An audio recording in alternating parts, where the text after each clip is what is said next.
မိုးချစ်သူလေးမောင်မင်းချစ်သူလမ်းကြောင်းကိုဘူးနေသွားတာလေဟာဘူးနေသွားတယ်ဆိုခလောက်နှစ်ကိန်းနဲ့ခလောက်နှစ်ကိန်းအပေါ်မှာပြတ်တော်ဖြစ်နေကြတဲ့ခလောက်နှစ်ကိန်းကိုဟိုမှာတရားဟောနေလို့အဲ့တရားစခန်းကို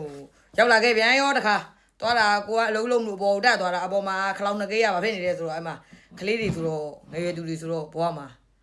ဟိုပေါ့တချို့မသိတာလေးတွေကိုသူတို့ကဝမ်းနဲ့ကြေကွဲပြီးဘာဖြစ်တာလဲဆိုကာစမန်တာကွန်ပလီတချို့ကာစမန်တာတွေကြောင့်အရန်ပြောတဲ့ခါကျကလေးတွေဝမ်းနဲ့ကြေကွဲတာပေါ့အဲ့လိုမျိုးအဲ့ကြောင့်ကလေးတွေကိုပြနေပါဘူးကြောင့်မောင်တို့ကြောင့်နည်းနည်းဘယ်လိုပြောရမလဲသဘောပေါက်သွားလို့ပြောမှာနော်ဘာလို့လဲဆိုဘွားမှာဒါကိုကလေးရပြဿနာလို့ထင်တာကာစတမာကွန်ပလိန်းမှာဒီကာစတမာလေးတွေဘာကုကိစ္စတွေကွာတင်မနည်းနည်း strap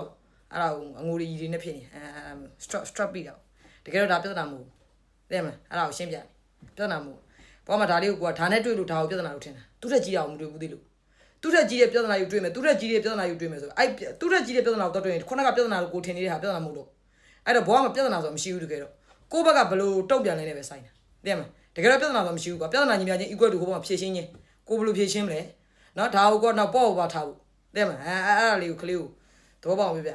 ချစ်သူလမ်းကြဘယ်သူနဲ့သွားလဲဆိုတော့သူတို့နဲ့သွားနေရတယ်အဲ့လိုချစ်သူလမ်းကြသိမလားကလေးတွေဆိုတော့28 19တွေဆိုတော့နည်းနည်းသဘောပေါက်သေးတယ်နောက်တစ်ခါကျတော့ဟိုပေါ့အရန်တချို့တွေကအရန်ဒီပေါ့ဟိုအရန်ကြီးဟိုလိုမျိုးကဲထားတဲ့မိဘတွေနဲ့တော့တွေ့တဲ့ကလေးတွေဆိုရင်လည်းဒီဟာတွေကိုသိမသိဘူးသိမလားကလေးတွေနည်းနည်းနုနယ်လုံးအကြည့်သွားတာပေါ့အဲ့လိုမျိုးလောက်ရမိပါအောင်ပြောချင်တာသိမလားလောင်းအရန်မိသွားတဲ့ကလေးမျိုးတွေဆိုရင်လည်းဒီ stress တွေကိုသိမခံနိုင်တော့ဘူးအဲ့လိုမျိုးရှိ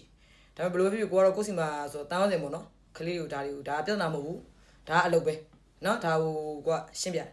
တကယ်တော့ဘောမှာပြဿနာရဲ့လို့မရှိဘူးဟိုမောင်တို့စီမာဆိုကလေးတယောက်ရှိကလေး2ယောက်ရှိညီမ2ယောက်ရှိတယောက်ကကြာဘာလုပ်လဲဆိုအဘတေလည်းအလုပ်ဆင်းတာပဲသူကအသိမလားသူအဲဘာလုပ်ဆင်းတယ်အမြဲတမ်းသူမပြတ်ရမရှိဘူးအမလုပ်တဲ့သူကသူ့ကိုကြာတော့ဆက်မကလာတယ်တဲ့ညီမ2ယောက်ကိုသူအမြဲတမ်းပြတ်တယ်လို့နေ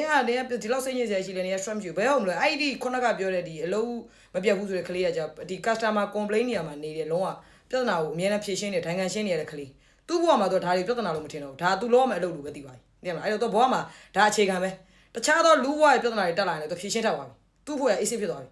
သူ့ဘဝမှာ stress မရှိတော့ဘူးသိမလားအခုမောင်တို့ညီမတွေမှာဆိုလည်းရှိတယ်မောင်အမြဲတမ်းအဲ့လိုဖြစ်နေတော့လေမောင်ကျင်